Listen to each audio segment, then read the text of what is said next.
Missy Bronco, lezioni d'amore. Anticipazioni, terzo episodio. Dopo aver passato la notte con la giornalista, Ozgur, per liberarsene, si rifugia nell'appartamento accanto a quello di Eiji. Eiji lo salva, ma la giornalista, che prima aveva scritto un articolo positivo su Ozgur, decide di cambiare il suo articolo. Infatti scriverà sul giornale Baia Linz, l'uomo sbagliato. Vedendo quest'articolo, la madre di Ozgur è devastata e disperata e decide di sposarlo prima della fine dell'estate. Così inizia a cercare una moglie per Ozgur. Intanto Eiji legge un libro di autoaiuto sulle relazioni uomo e donna e su come sposarsi, per poter conquistare il dottor Serdar.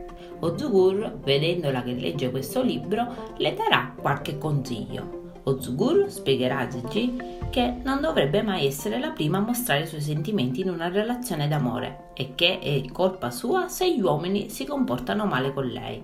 Eiji dice a Ozgur che non ha bisogno dei suoi consigli perché ha già incontrato qualcuno che è anche un medico. Spiega che ha intenzione di vederlo qualche giorno dopo.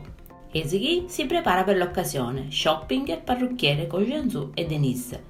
La sera dell'appuntamento, uscendo di casa, incontra Ozgur nel corridoio. La vede in abito da sera, pronta ad andare all'appuntamento. Eiji cerca di seguire i consigli dei suoi amici per conquistare il dottor Serdar, inventandosi una vita. Cerca di dare l'immagine di una donna indipendente con una vita impegnata, ma fallisce miseramente. Invece Ozgur cerca tra i suoi conoscenti una donna con la quale potrebbe fingere di avere una relazione per compiacere sua madre.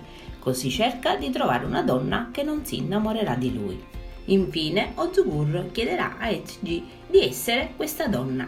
Così faranno un accordo. Eiji fingerà di essere la sua fidanzata e in cambio Ozgur le insegnerà a compiacere gli uomini.